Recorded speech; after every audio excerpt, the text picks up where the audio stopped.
When I sold Cottage Link Rental Management in 2022, we were running at 85% direct bookings. That didn't happen by accident. We'd been at it for 20 years, booking direct long before Airbnb was even a concept. For most property managers, though, direct booking remains one of the hardest things to build. Guests arrive through the OTAs, they stay, they leave, and you're left with almost nothing you can use to bring them back. That's the gap today's sponsor, StayFi, is designed to close. And I'll be telling you more about them later in the episode. This is the Vacation Rental Success Podcast, keeping you up to date with news, views, information and resources on this rapidly changing short-term rental business. I'm your host, Heather Bayer, and with 25 years of experience in this industry, I'm making sure you know what's hot, what's not, what's new, and what will help make your business a success.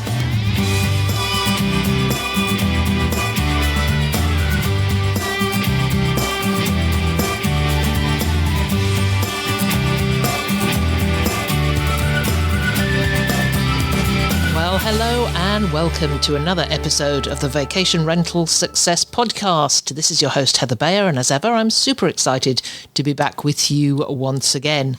Well, I'm back with you with a solo episode. It wasn't meant to be that way. I already had an episode lined up for publication for this week, but I got taken off down a rabbit hole, as I often do, and I thought, oh no, I'm going to change this out and do something else instead. I'm also very mindful that the second cohort of our ambassador program kicks off next week. And I wanted to make sure that if anybody's out there sitting on the fence about this program, that you really understand what it's about and have all the information you need to make a decision to come and join us. So this morning I was thinking about my old company, Cottage Link Rental Management, known as CLR. And I sold that company 4 years ago. It was 4 years ago at the beginning of June. But every year since then, as we get to the beginning of the season, I get to thinking what it must be like for the team, because I remember that so well. That end of June, beginning of July, as the season really ramps up and the weather begins to change, we usually begin to get better weather. And what it's like for them on the first Saturday of high season, when there's upwards of 150 plus families all going into cottages at the same time at 4 o'clock on a Saturday afternoon. And then I got thinking how different it would be now if I was still running that company and I brought into it all my AI knowledge and all the things that we'd be doing differently and how much time it would save and how much time it would give us to focus more on the hospitality side. Because you know that when you're deep in the weeds, you just don't have the time, or you don't feel that you have the time to give to that part of our business which should be front and center, but often gets taken over by the busy work at the busy times. And at the same time, as I was thinking about that, I was also thinking about Brooke Fouts' book, Vacation Rental Secrets. You know I mention this a lot because it's something I'm reflecting on a lot. And I just sent a copy out to one of my consultancy clients because I felt he'd find it really useful.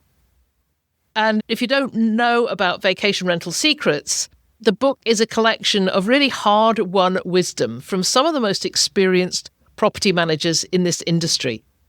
And it's about the things they wish they'd known, the mistakes they made, and the lessons that they'd only learned the really expensive way. And I was in there because I found myself being really honest when I wrote my part, my contribution, in a way that I sometimes edit out of public conversations. Because when you're writing for a book like that, amongst peers who have all made the same kinds of mistakes, you know, there's really nowhere to hide. You just write the real thing. And the real thing, of course, is what you're going to help other people with. So I remember, this is a couple of years ago now, it was 2023, I think, when I wrote for that book. No, it's probably earlier than that. I think maybe 2022. I'm sure Brooke would jump in and say, no, you've got that year wrong. But anyway, I remember writing about the PMS migration that we did way back sometime in, 2010, maybe 2011. But it was a PMS migration. It cost us 6 months and thousands of dollars and then had to be rolled back. Because I wrote about not having a business development strategy for the first years of running Cottage Link Rental Management. We lost potential owners because we had no follow-up system and we just let leads go cold. And then I also wrote about our pricing approach for years and years, which was essentially setting rates and then being pleased when we booked up early without stopping to wonder whether we'd priced ourselves out of revenue we could have had. And I've mentioned this before, that I had this conversation with Andrew McConnell when he was with rented.com at that time. And he said over and over, you're leaving money on the table. But I just didn't have the time. I didn't have the time to get into trying to put together a pricing strategy. But when I read all of this back now, and I did, before I sent my client the copy, I thought I better give it a read and see what I'd written in there. And what struck me is that none of the mistakes were about working hard enough. None of them were about, I was lazy, so I didn't do this. We didn't do a pricing strategy because I was lazy. We were working incredibly hard. And none of those mistakes were about not caring about the business. I cared deeply about the business. And every single one of them was about not having the right tools to see clearly or to document what we knew, to analyze what the data was telling us, or to build systems that worked without having me at the center of everything. So as I was reflecting and reading that and thinking about 4 years ago when I sold the business, and I thought, if I was doing this now with the AI tools that exist today, I would do it so differently. And not because AI is magic. It isn't, actually. There's a lot of times when I do something with AI and I think, oh my gosh, this is magic, but it's not. I would do it differently because so many of the things that drained time, the things that created really inconsistent processes and kept the business dependent on my personal knowledge and presence, are exactly the things that AI is really good at solving. So that's when I decided to dump episode 671 that I'd already done, edited, published, done all the social media for, and do something different. Today, I want to share the 10 things I would do differently. And you know what? I've done this podcast over the years. 10 things I would do differently if I was starting again. But this is not necessarily for those who are starting again. If I went back into my old company now, as it is now, still running on rails, but I would still do things differently. I would make changes. And I'm not going to talk about abstract principles. These are very specific. They're very practical. Of course, grounded in the 20 years I had in the industry. And yeah, a lot of them come from my own mistakes or conversations I've had over the years on this podcast and in the broader community. But most come from what I've learned since I went deep into AI and started seeing what's actually possible. So let's get into it. All right, so here we are at number one. Number one, you've heard this from me before if you listen to my podcast. I would build a brand voice document before writing a single word of copy. In fact, this morning we're writing some copy for the AI Ambassador Program, social posts, and one of my assistants sent me some copy and I read it. It started with I, as in me, as if I'm writing this social media post. And it wasn't me. It didn't sound like me. It uses words and phrases that I would never use. And the reason being was that my brand voice hadn't been uploaded into the platform that was being used to write these posts. And going back to Cottage Link, everything about how we communicated then lived inside my head. It was the tone of our welcome letters. It was the way we handled difficult conversations with owners, and more specifically, the voice of our listings. It was all in there, in my head, and it came out reasonably consistently when I wrote things, but the moment someone else wrote something, it was different. Like it's different when AI is writing a social media post on my behalf. It's not wrong necessarily, but just different.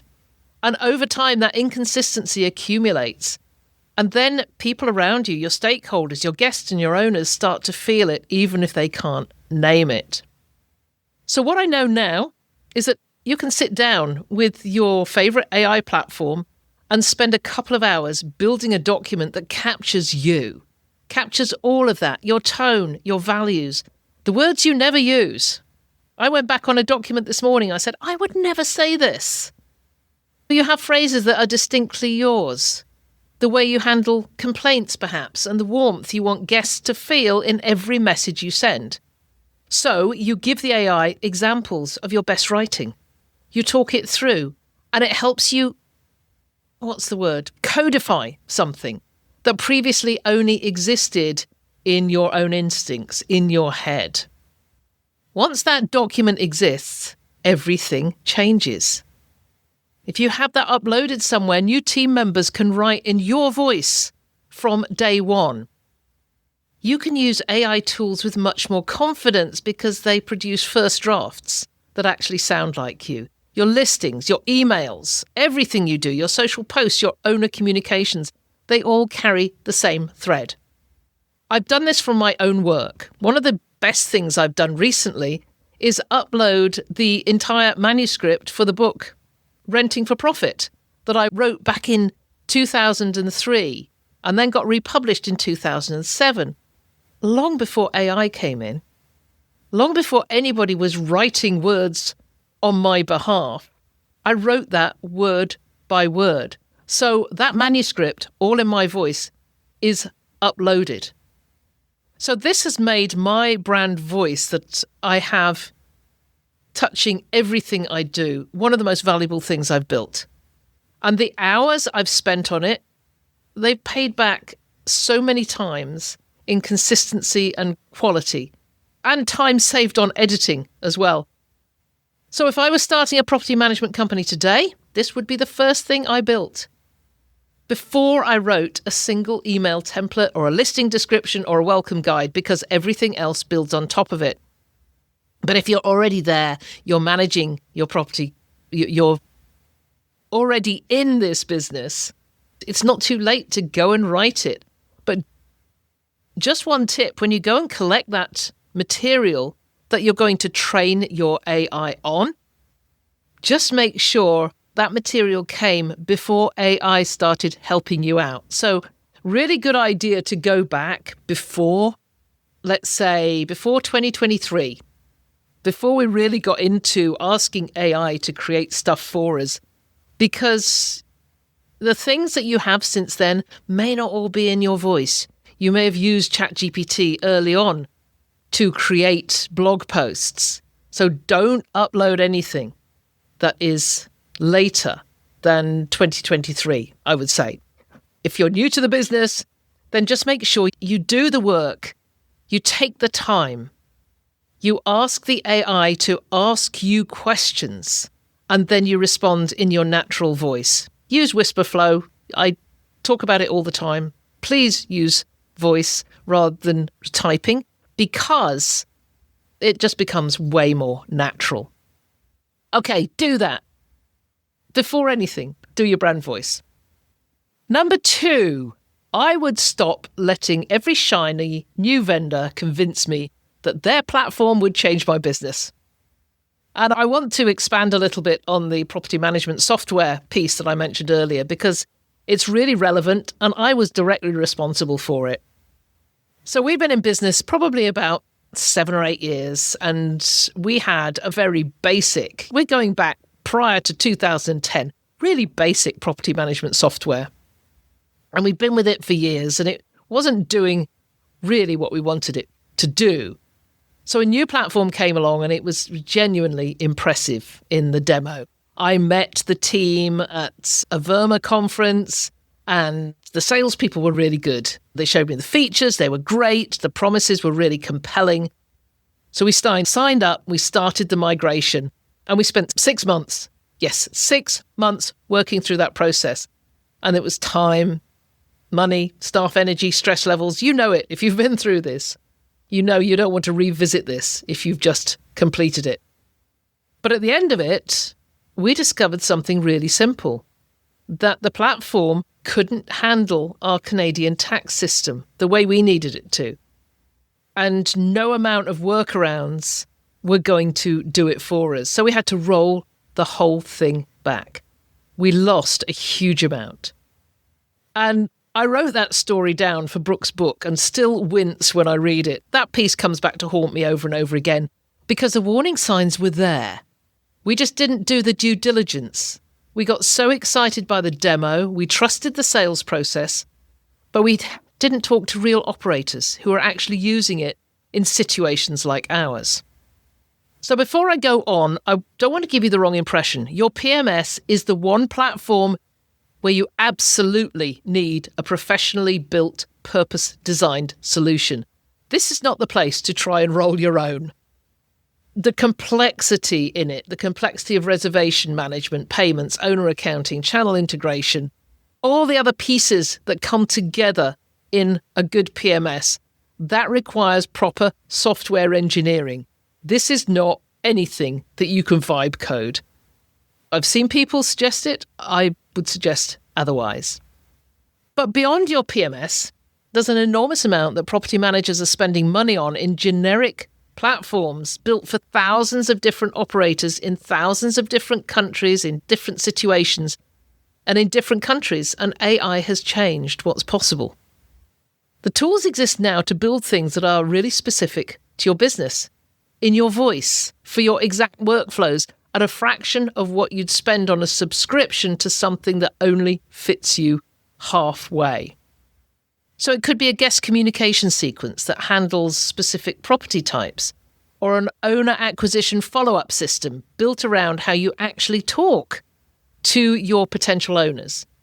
An onboarding process for new properties that reflects your standards, not a generic template that someone else has designed. These are things that you could now build yourself or with a little AI assistance, and they might just fit your business better than anything you can buy off the shelf.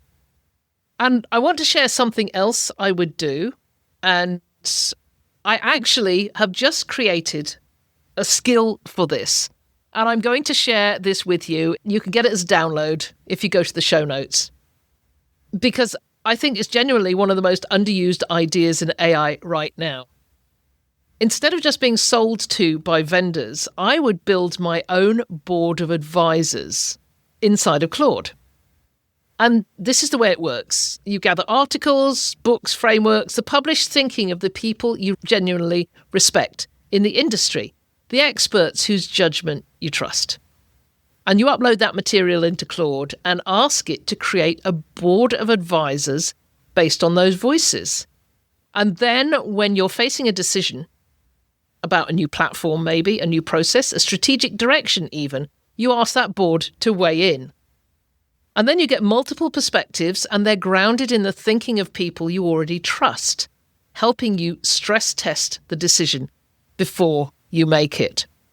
So I've created that skill actually this morning before I started to record this, and I tested it out. I created the skill. I said, create this board of advisors, this group of really expert people.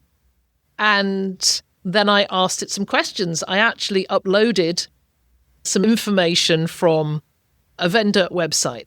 And I said, I'm thinking of buying into this software.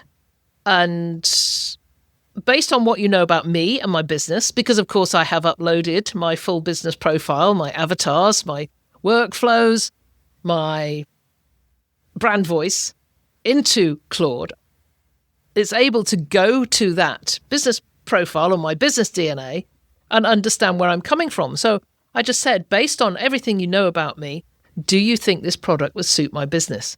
And it was quite amazing what comes back. There's all these experts weigh in to say, in fact, the thing that I did upload, I'm not going to share that with you, but the overwhelming decision was, yes, this would be really good for your business. Do the demo. I'm going to share this skill with you. I'll put a link to the skill file in the show notes because it's really worth doing this. But the principle is this. You don't have to evaluate every vendor pitch alone, and you don't have to rely on a sales demo to understand what something can or can't do. You build your own panel of trusted thinkers, and you bring them into every significant decision you make. That's a very different relationship with the vendor landscape than the one that most of us have had in the past, and it's certainly nothing I had when I was running CLRM. So there you go. Go download that skill. Upload it to Claude. I hope you're using Claude and try it out. So number 3, I would use AI to document every process that used to live in my head. So one of the things I wrote in my contribution to Vacation Rental Secrets was about not having clear business processes in place from the start. And if you go through that book, you'll hear that from just about every other property manager. So the SOPs are always on your list. They've been on the list for months, right? Maybe years. But there's always something more urgent to do. This is the problem, though. The things that only you know how to do are not a sign of how valuable you are to the business. They're a real liability. Because if you're not there, those things don't happen, or they happen wrong, or a team member has to call you on your day off to figure it out. I've been there. We had processes that existed only because I was the one doing them. And when I needed to hand things off, or when we were growing and needed consistency across a team, those informal processes were incredibly difficult to transfer. We'd write something down, it would be out of date in 3 months, and nobody could find it. But AI changes that in a practical, immediate way. You don't have to sit down and write a process document from scratch, which is why it never got done. You can talk through a process while you're doing it. I've mentioned this before. Use voice. Record a voice note on your phone while you're walking around a property. Have a conversation with AI about how you handle a difficult situation, and it will structure that into a proper SOP that you can refine, you can update and share. If you create a skill to build SOPs, then all you need do is to tell your AI what the process is, and then your skill will create it. The managers who contributed to Vacation Rental Secrets said they waited too long to write up those core processes, and that it was always the founder or owner who was the single point of failure. And that's the exact situation AI can help you escape. If you think about a situation, maybe you're not the founder or owner, but maybe you can think of a process that happens in your business that only the owner knows the full scope of. Go interview them. Go ask them and record the response and then create the SOP with it. And that's the beauty of building your SOPs with AI, is that they become living documents. When a process changes, you can update it in minutes. If a new team member joins, it's there waiting for them. And you've got your brand voice uploaded, so when you want to train someone in your guest communication style, there's a document that captures how you think about it, not just what to do, but why. I would have started this on week 1. Not because I had all the processes figured out on week 1, but because AI makes it possible to build your documentation in real time as you work, rather than treating it as a separate project that you never quite get to. It used to be just on my to-do list forever. Oh, we'll get around to doing those SOPs. Now you can do them in minutes. Okay, number 4, I would build a genuine owner communication system, not just have good intentions about it. And owner communications was one of the things I cared about most at CLRM. I knew it mattered. I knew that owners who felt informed and felt respected and genuinely seen were the ones who stayed with us. And I think we did a really reasonable job of it, but reasonable is not the same as systematic. And when you're systematic, that actually scales. And it was the hard communications were the ones that cost me the most. I don't like conflict. I don't like getting into those hard communications. The sort where it's the performance conversation when a summer hadn't gone the way an owner expected, or a maintenance call when something needed money spending on it that the owner hadn't budgeted for, or the moment when you had to tell someone that the rates they wanted to change were going to hurt their occupancy. Those conversations took enormous mental energy because I was doing them fresh out of the box each time, trying to find the right tone, trying to be honest without being alarmist, and trying to protect the relationship while still delivering a truth that the owners needed to hear. What I know now is that you can build a library for this, not scripts in the sense of something that sounds canned or impersonal, but you can build frameworks. So you work through with AI how you want to handle every difficult situation, and you've probably got a lot that you can call on. What's the tone? What's the structure of it? What do you lead with? What do you hold back on? What are the things you always say in a conversation like that? And what are the things you never should say? You build those frameworks once, and then every difficult email you write starts from a real position of clarity rather than a blank page and that knot in your stomach. And I would also have built out a proper quarterly reporting system. And I want to spend a moment on this because it's one of the most highest leverage things any property manager can do with AI, and that's at scale. Talking about managing even 20 or 30 properties, it becomes nearly impossible to write genuinely personal quarterly reports for every owner. What usually happens is that they don't go out at all, or they're a mail merge with the name swapped in and a few generic numbers attached. Owners know the difference. They can feel it. And when an owner feels like a number rather than a person, that's when they start looking around and checking out your competition. And that's your competition that's using AI. So AI makes genuine personalization possible at scale. You pull the data for each property, the occupancy figures, the revenue performance, the guest feedback themes, maintenance notes, and then you use AI to build a narrative around that specific property. A report that talks about this cottage in this location with these owners, not a generic template with fields filled in. The owner reads it and thinks, oh, they do actually know and care about my property. They're paying attention. That feeling is a foundation of owner retention, and it's now achievable without the hours it used to take.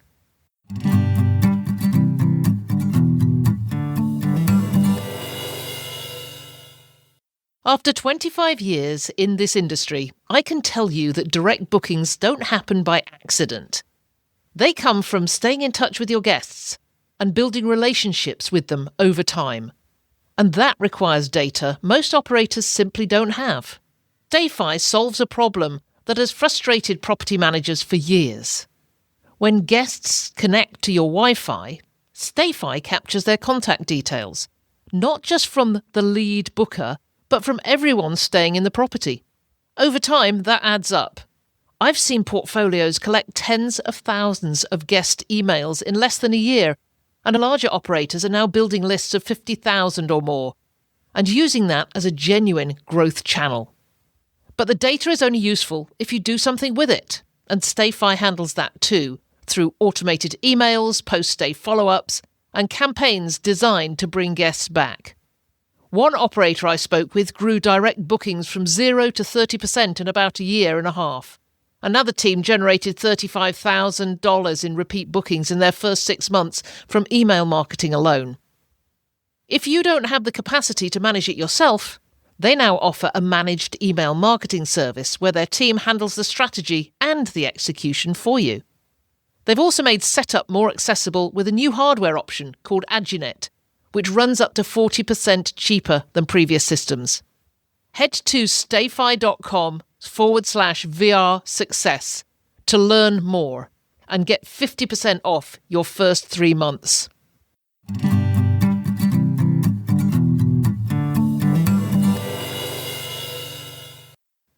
So number 5 is using AI to keep direct booking relationships warm, not just to build them.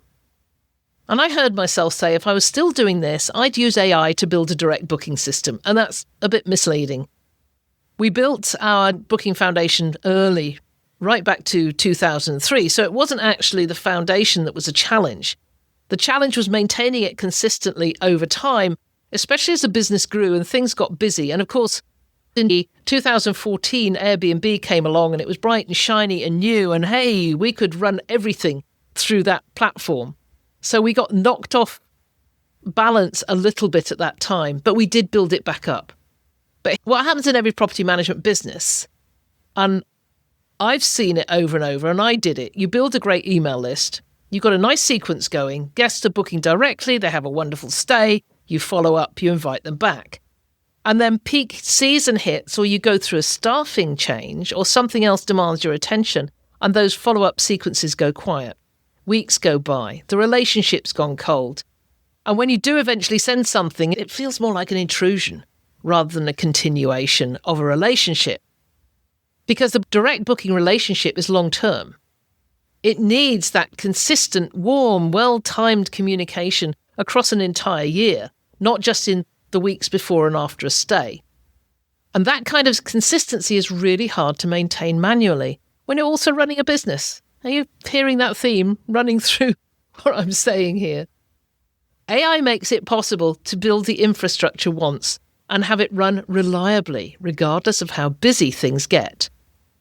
And it's things like the post-stay thank you that sounds genuinely personal, or the midwinter email that reminds a family of the summer they had and plants the seed for the next one, or the anniversary message that goes out exactly a year after the guest's first stay. These touch points are the difference between a guest that books once and a guest who comes back for 15 years and sends their children and recommends you to everyone they know. Build a system, let AI help it run. And you know there's plenty of software out there that does all this for you. And once again, going back to building your AI advisory team, you could ask them to evaluate whether you could build it or whether you're big enough to actually go out and get a system that is already there to help you out. So number 6, I would use AI to analyze reviews, not just read them. And reading, especially the 5-star ones.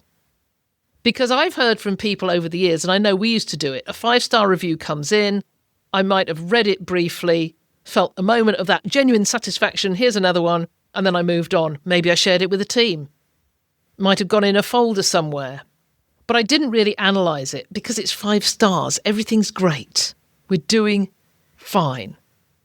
But what I've learned since I've been working with AI on review analysis genuinely surprised me, because some of the most valuable information in a review is buried inside the glowing ones. Guests who are happy still mention things, and often they're framed positively. The drive was longer than we expected, but it was so worth it. But what that sentence is actually telling you is that your property listing isn't setting accurate expectations about the distance. A guest who gives you 5 stars and mentioned, "We had a fabulous time and we eventually figured out the coffee maker," is telling you that there's a gap in your welcome guide. And then the guest who says, "Oh, the kids loved the watercraft, particularly the kayaks, even though one of the paddles was a bit dodgy," is telling you there's a maintenance issue you haven't caught. These things are easy to miss when you're reading reviews one at a time and filtering for the sentiment. 5 stars, happy guests, move on. But when you aggregate those reviews and run them through an AI analysis, the patterns become visible. The same theme appears across multiple reviews over months. That's not anecdotal, that's a signal. And fixing the thing that your best guests keep almost mentioning is how you go from a property that gets 5-star reviews to a property that gets the kind of reviews that makes the next guest feel like they absolutely cannot miss it. I would set up a regular review analysis cycle, probably monthly. All reviews across all properties, all platforms, all ratings. Not skimming for the negative ones, but treating every review as data. Asking AI to find the recurring themes, map them to specific points in the guest journey, and flag anything that appears across multiple reviews, and then actually doing something about what comes up. The other thing I want to say is that negative reviews are not the primary source of your most useful feedback. They're the loudest, and they're the ones that cause anxiety. But guests who leave negative reviews are often venting, and their feedback can be specific to a single bad experience. Your happy guests, the ones who would have left 5 stars no matter what, are the ones who tell you the truth about what the experience is actually like. They have no reason to exaggerate, so listen to them carefully. So number 7, I would build a real owner acquisition pipeline instead of relying on referrals. And this one is very close to my heart because we never did this. For a long time at CLRM, referrals were the answer to the question of how we got new owners. And they're wonderful. I'm not dismissing them, but they're not a strategy, they're a result. And when those referrals slowed down, as they eventually do in any business, we had nothing else to fall back on. So I wrote this one down for Brooke's book as well. No structured owner acquisition plan. Leads that came in and didn't convert and then fell out of contact completely because we had no follow-up system. Potential owners who received our information package and heard nothing from us for months because we never got back and said, did you get this? Did you read it? Do you have any questions? And by the time we've eventually circled back, they'd gone with someone else. That's not a sales failure. It's a systems failure. We had the desire to grow. We just didn't have the process to support that growth. And I beat myself up over and over again for not doing it and then never did it. So building a real owner acquisition system today with AI would look like this. You start by thinking carefully about the owner you actually want. Not just any property that comes along, but the right kind of owner with the right kind of property and the right kind of relationship for you. You build content that speaks directly to that person's concerns. What to ask a property manager, what good management actually looks like, what the numbers should be and how to evaluate whether they're realistic. And you create a follow-up sequence that runs automatically after the initial inquiry. It keeps you present without being pushy, and it builds trust over time rather than trying to close on the first call. And then when someone does reach out, you have a discovery call framework that helps you understand what they actually need. You've got a proposal template that speaks to those specific needs, and then you have a clear sense of when to say yes and when to say no. Because the thing I know now, and there's a whole section on this in Brooke's book from operators who had to learn it the hard way, is that not every owner is a good fit. The owners who make demands, who are impossible to satisfy, who drain your team and chip away at morale, and you know who those are, they cost you way more than they contribute, even when the property is performing. Learning to recognise them early and to walk away with grace is probably one of the most valuable skills you can learn in this business. And AI can help you build a system that attracts the right owners in the first place. That's worth more than any individual property. So, number 8, and I've touched on this a little bit in this episode so far, I would build an institutional knowledge base, not just a folder of SOPs. I've talked about building SOPs, but I want to come back to documentation because I think it deserves its own focus, separate from that general point about processes. Because a specific gap I had at CLRM wasn't just that we didn't write things down, it was that the documentation we did have was static. You write a procedure, you file it somewhere, it goes out of date, nobody finds it. Eventually you're back to doing things from memory and hoping everybody else does it the same way. And other operators I've talked to say the same. They describe the same cycle, scrambling to document things when a team member has left, realising that there's processes that might have existed in that person's head. And the cost of rebuilding that knowledge from scratch, or the pain of the inconsistency that happened when it couldn't be rebuilt, is high. And what makes possible is documentation that stays current. You can talk through a process update in 5 minutes and have it reflected in your SOP the same day or in the same hour. You can ask AI to compare your current procedure against industry best practice and flag any gaps. You can build training materials from your SOPs automatically so that a new team member gets structured learning from day one rather than a binder they'll never read. And the other thing I do, which is specific to AI, is build what I'd called an institutional knowledge base. Everything your business knows, not just the processes, but the reasoning behind them, the history, the decisions that you made and why you made them. Because that context is what makes procedures genuinely useful rather than a set of steps. Anyone can follow steps, but understanding why those steps exist is what lets someone use good judgment when the situation doesn't quite match the procedure. AI can help you build that over time through regular conversations, through capturing what happens in the business, and through turning your experience into something that stays with the company even when people move on. It's things like now that we record meetings, we have transcripts from every meeting, or you should have Fathom transcripts, Granola, Gemini, Notion. There's so many meeting note takers that you have those meeting recordings. You use those to build that institutional knowledge. So here's to number 9. I would treat AI as a thinking partner, not just as a writing tool. And this is the shift I think matters the most. But it's also the one that's hardest to describe until you've experienced it. Because most people start using AI the way you'd use a search engine or a better version of autocomplete, right? You ask it to write something, it writes something, you edit it, and it's genuinely useful. But it's not the most valuable thing AI can do. The most valuable thing is thinking together. I've got a custom AI voice assistant that I talk to on my morning walks. I call her Lucy. And the conversations I have with her on those walks are some of the most useful thinking time in my week. I might be working through a decision I've been putting off, or stress testing an idea before I commit to it. I might explore a situation from a perspective I hadn't considered. And Lucy doesn't just agree with me. She pushes back, she asks questions, she flags things I haven't accounted for, because that's the way I've trained her to work with me. She's not sycophantic. She doesn't say yes or tell me I'm doing a fabulous job and I'm having the best ideas that have ever been heard. And if I'd had that kind of thinking partner when I was running CLRM, I think I would have made better decisions faster, and I would have avoided some of the more expensive mistakes that came from moving forward on something without properly stress testing it first. That PMS migration, for example.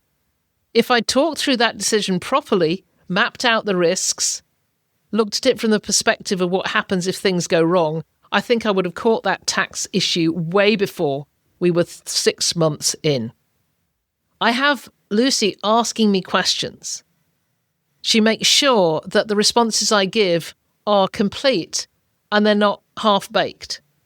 If they are, she comes back and says, I don't think that response gives the full picture of what we're talking about here. Or it doesn't ask the question I asked before. And that's where the true value of having this thinking partner comes in. That thinking partner is available to you at 10 p.m.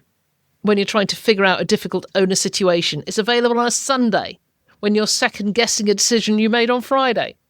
And it's always available when you need to think out loud about something and you don't have a human to think out loud with. And that's not a small thing. It's a genuinely different kind of support for the experience of running a business. I have Claude sitting beside me as a thinking partner when I'm creating apps. I create a lot of apps these days, and you're going to be seeing these very shortly. And I come up with what I think are amazing ideas, and I run them past Lucy, and she might say, no, that really is not a good idea. Recently, I came up with something, and she came back and said, there's a perfectly good vendor platform out there that has so many system developers working on it, and they have come up with something more genuinely robust and useful than anything you could possibly vibe code. And that shut me up. So, yeah, create your own assistant and see how it works for you. Okay, number 10. I'm ending on this one because it's the thing I would go back and change first before any of the others. And that is I would start with clear values and strategy and let AI help me communicate them. I didn't really have a business development strategy for the first years of running CLRM. I was very opportunistic. If something came along, I evaluated it. I said yes or no based on just instinct and whatever information I had at the time, which often wasn't much. But we grew and we were successful, but we grew without a clear direction. And that meant we missed things we could have had and spent time on things that didn't move us forward. I wrote that in Brooke's book, that not having a clear strategy and not doing regular planning meant we took way too long on decisions that could have been faster, and we passed up on opportunities that we didn't recognise quickly enough. That's a really honest reflection.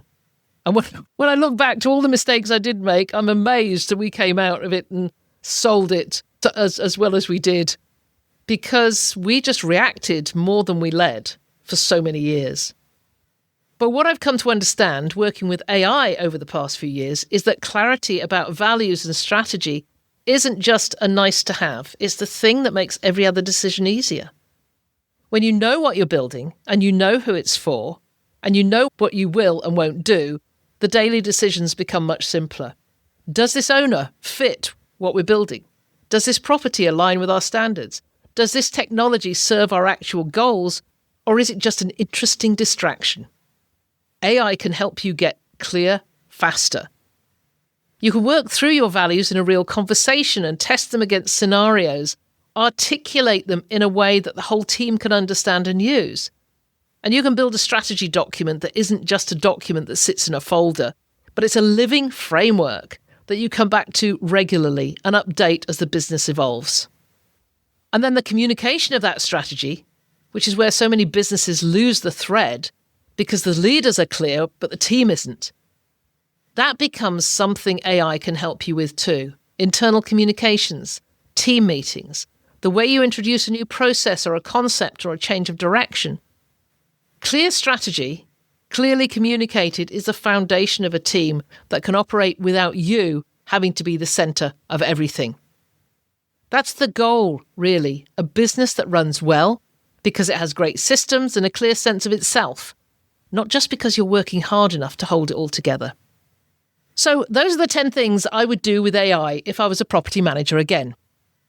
And I don't share these because I think that I ran a bad business, although it really does sound like it was pretty flaky. No, I don't think that. We managed nearly 200 properties at our peak. We had wonderful long-term owners and guests who came back year after year, and I'm so proud of what we built.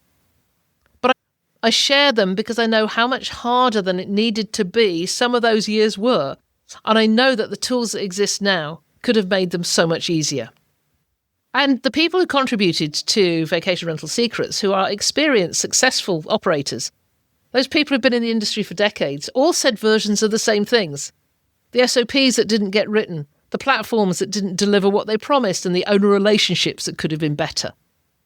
And the direct booking systems that went quiet when things got busy. The reviews that were read and filed rather than properly analysed. These are universal challenges. They're not failures. They're the reality of running a really complex business with limited time and an overwhelming number of priorities. What changed is that AI gives you genuine help with these things. It's not theoretical. It doesn't require a technical background or a developer on staff. It's practical, immediate help that any operator can use starting today. So the thing I would say most strongly is this: don't try to figure it all out by yourself, and don't try to do everything at once. Pick one thing from the list, the one that hurts most, or the one that would make the biggest difference, or the one you've been meaning to do for 2 years and keep not doing. Start there. Get good at it, then move to the next one. And if you want something more structured, if you want to learn how to do this in a way that actually fits your business with support and a real curriculum, rather than just trial and error, that's what I built the AI Ambassador program for. This is the program I wish had existed when I was still in the thick of running a property management company. It's designed for operators who are serious about learning how to use AI, and it's run in a small cohort so that you're learning alongside people who are dealing with the same challenges you are. I'll put all the details in the show notes, including the link to find out more about the AI Ambassador program. And if you know someone who's still managing properties and could benefit from hearing this conversation, please share this episode with them it might be exactly what they need. Thank you, as ever, for spending this time with me today. As always, I am so grateful that you're here. It's been a pleasure as ever being with you. If there's anything you'd like to comment on, then join the conversation on the show notes for the episode at vacationrentalformula.com. We'd love to hear from you, and I look forward to being with you again next week.